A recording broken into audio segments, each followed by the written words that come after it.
Hi everyone, welcome to this week's Admiration. As you'll see, I'm not joined by Isa this week. She's off enjoying a fantastic holiday, I hope. And so I've brought in a guest this week. I've brought in my friend and colleague, Katie. Do you want to introduce yourself, Katie? Yeah, hi everyone. Thrilled to be here. I'm head of content marketing at Zappi. So I'm responsible for our blog and our podcast and all of our newsletters, all the great educational and entertaining content that we produce. Nice. So you're perfect to have with us today. But what it also means is that we're going to switch sides of the table. So I'm going to do my best impersonation of Isa. Probably won't be quite as fantastic. And I'm going to be the one going through the results in platform today. And Katie's going to be the one asking me some questions about the ad. So forgive us as we go through it, but I'm sure it's going to be fun. With Yeah. that, how about we jump into this week's campaign, which is for Pedigree in the US, and it's called Love at First Sight. So these are the ads that we're looking at, and there's two of them. So I'm going to play them both to you. They're both part of the same campaign. The first one is called Rain within the campaign, and we'll just watch that. I've wanted an eternity with you from the second I met you.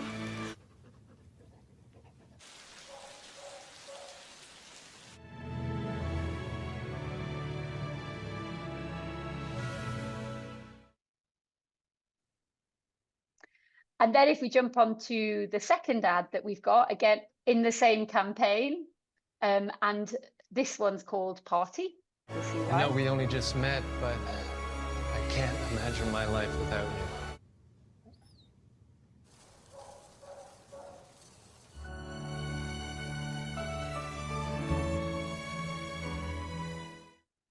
Great. So with that, I guess we can jump straight into the results. Before we do, Katie, are you an animal person, a cat person, a dog person? Good question. I don't have any pets myself, and I didn't have pets growing up. I enjoy other people's pets.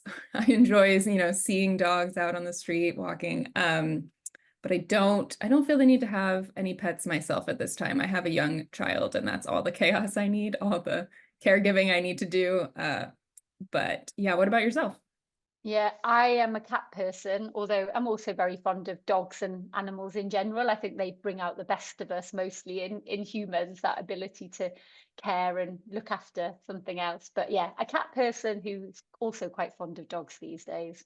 Yeah, awesome. Can we maybe get started and you can show us how the ads were received overall? Yeah, let's have a look.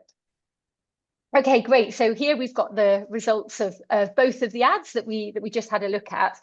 And as you can see on sales impact, which as we've explained before, that's the ability of the ad to drive short-term sales effects. You can see that it's been received really well and it's pretty exceptional. So well within the top 10% of all of the ads that we've looked at in the US.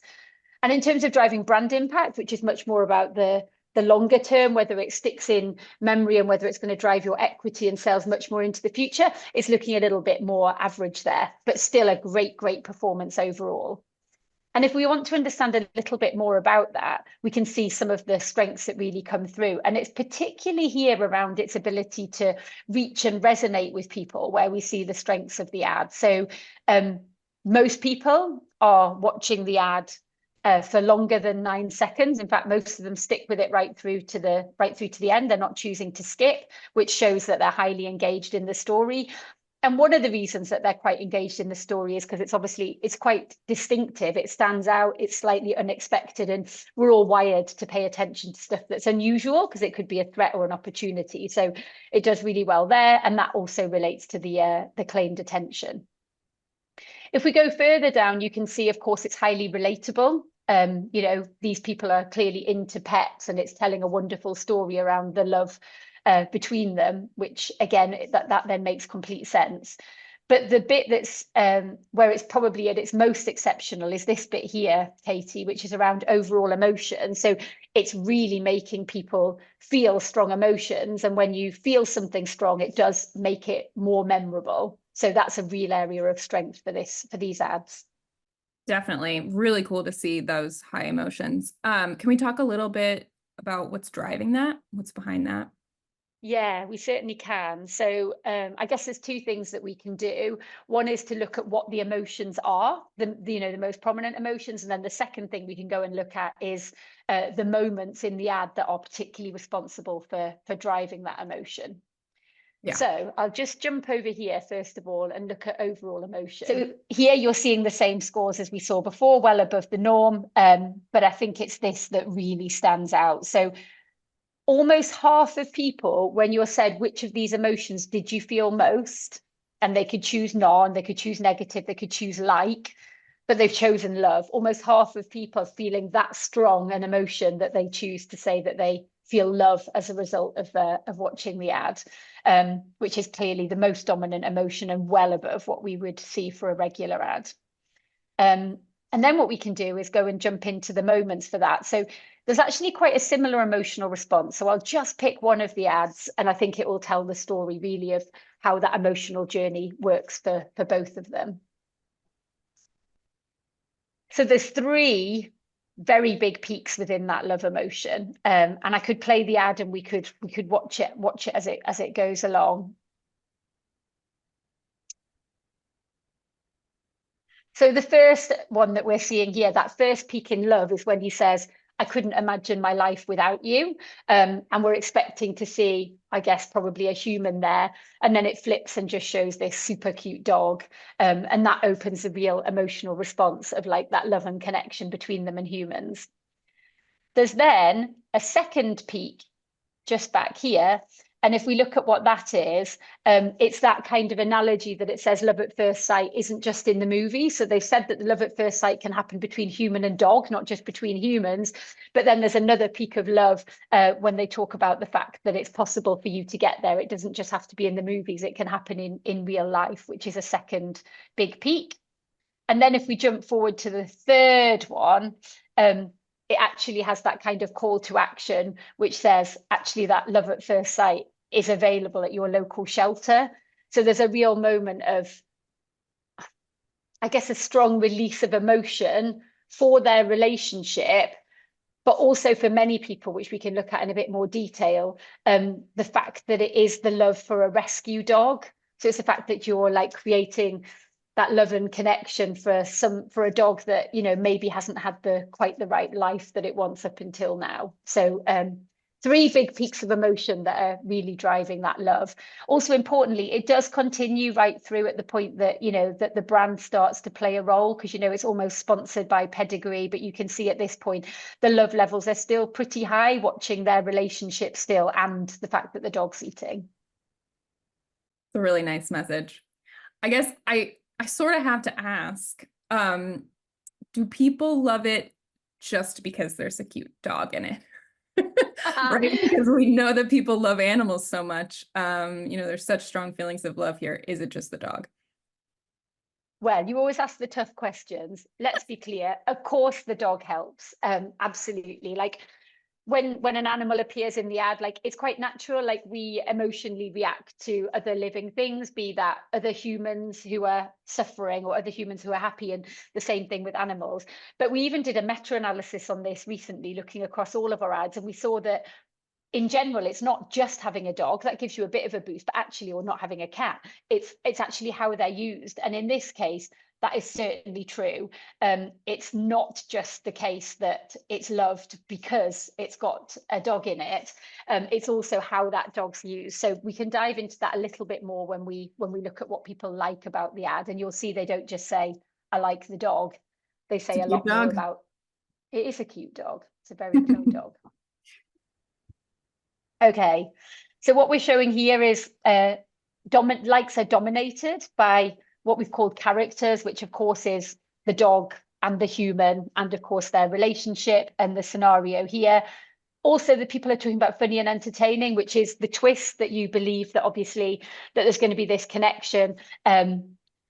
And actually, it turns out to be a connection, as I say, with the dog. But we can look at some of these. So some of them talk about the twist here. I like the drama at the beginning, making it seem like a romantic human movie, and then turning the camera and it was actually a dog. And that was quite funny.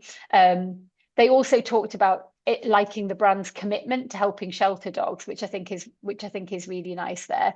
They like the use of the phrase love at first sight. A human and a dog is the most beautiful love story. So it's not just the dog, it's the relationship between the human and dog that they bring to life. This one talks about the twist. I love the misdirection, that you think it's a story between people.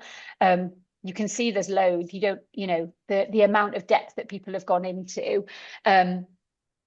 The opening, how quickly it got your attention. It shows a woman crying, and then actually it shows that she's with her dog. The way that it presents forever, and I think there's a few others when we go down. We've got a little bit here talking about how it's funny about a serious matter. The ad was simple, straightforward, and emotion driven. It made me want to run out to near a shelter and adopt a dog. And there's many more of those that we could jump into. But I think to answer your very specific question, why do people love it? Yes, because there's a dog, but importantly, it's the twist that we show within it. It's the cause that they're championing. It's quite an important cause to people, which we've seen. And it's the relationship between them that actually creates those wonderful feelings. That's awesome. I thought this ad was great. Or both ads were great. I love that in just a short period of time, in just 15 seconds, they accomplished all of that. Get that great cause in there, good branding, and then also set up a twist and, set the premise and then a twist on it. Impressive. We wasted no time. That is quite impressive. There's kind of a false belief out there, I think, that short ads can't do much, or that short ads can't create emotion because you have to tell a longer story. And I think you're spot on there, Katie, with one of the real learnings that we can take for this, which is if you've got the right insight and you're really focused on what you're going to do, and then you craft the story perfectly, you can find even within 15 seconds, they've set up the tension, they've set up the twist, they've had multiple moments of love as they tell the story, they've championed the cause, and they've actually managed to give credit to the brand. So I think that's a huge well done to Pedigree. And I think there's a really nice comparison there, because we say you can't tell a story in 15 seconds or 10 seconds. Actually, some really good out-of-home ads somehow tell a story with very few words, because the way that they, the words that they use make you realize the whole story behind it and fill in those gaps for yourself. So storytelling is, of course, possible, but hard the shorter the canvas that you have.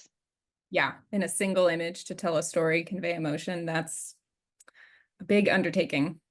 Yeah, that takes someone highly creative and someone with a true ability to do that, which is really quite fantastic.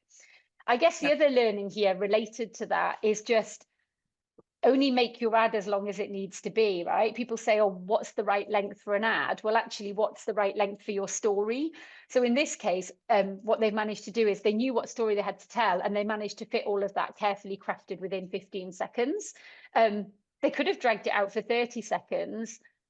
Actually, that would have probably had less impact, because it kept their attention because it was 15 seconds and because so much was brought to life within that 15 seconds. So, always make the story only the length it needs to be would be probably another learning. Definitely. I love that they sort of, in just a couple of seconds, lean on all the cliches of a rom-com genre, right? It's like the music, the dialogue, the imagery, the scene, the setting, all just feels romantic comedy, like the last scene of a rom-com. And then, then they hit you with the dog and it's a quick twist. And what you've just said is so important, right? Because if they didn't play on all those cues that people expect of a rom-com, they'd have had to spend way longer setting up the tension and the expectations. But by drawing on those implicit cues that already exist in us as humans, that's why they can tell the story so short and so succinctly. Absolutely. Yeah, they set that expectation that we're getting a romantic comedy immediately. Very cool. Yeah. Do we have any final takeaways? You just covered a couple. Do you have any last ones? Yeah. There's probably one more, which is more a reflection for people to think about. What they've done here is absolutely fantastic in championing the idea of adopting from a shelter, right? But when you take on a cause as a brand, it's actually a really hard thing to do, and it has to be really authentic. So I guess what we'd be saying here is think really carefully about any cause that you do want to take on. Is it authentic for your brand? Will people accept it from your brand? And are you willing to do it for the long haul? Because a cause isn't something that you do for an ad. A cause has to be at the heart of everything that the brand does. And it has to be something that they really want to take on over time and over a lot of stuff that they do. And that's obviously what Pedigree have done. But the other thing is, if you choose to do that and it is authentic and you champion it in the long term, you need to make sure that you execute really well, because the cause can be the thing that people take away as the brand. So going to a shelter, and it's quite hard to champion the cause, but also have a space for the brand. And Pedigree did that really well. It got average branding, which for a cause ad is really impressive. And we saw that, I guess, with the Dove campaign. Can't remember if that was 1 or 2 weeks ago. I think 2 weeks ago. The same kind of thing. They've taken it on over the long term. If you're going to champion a cause and do it authentically, use any distinctive brand assets that you've got, so that your brand isn't it's not uncomfortable and forced in, but it's just there as part of the experience. And think carefully about the story and where the key moments are going to be, and how your brand can play a role, so that, you know, your brand does take credit also for championing the cause. Yeah, that's awesome. I think they did a great job. I think it definitely makes sense for Pedigree to be championing this cause. I think it was exciting to see, lovely to see. That was great. Katie, thank you for joining me to talk this week. It would have been much more boring on my own. And thanks for bringing your insights and point of views as well. That was fantastic. I love talking about advertising with you, Kim. Well, I'm sure you'll be back in the future. Awesome. Thanks, Katie. Thanks. Bye, everyone.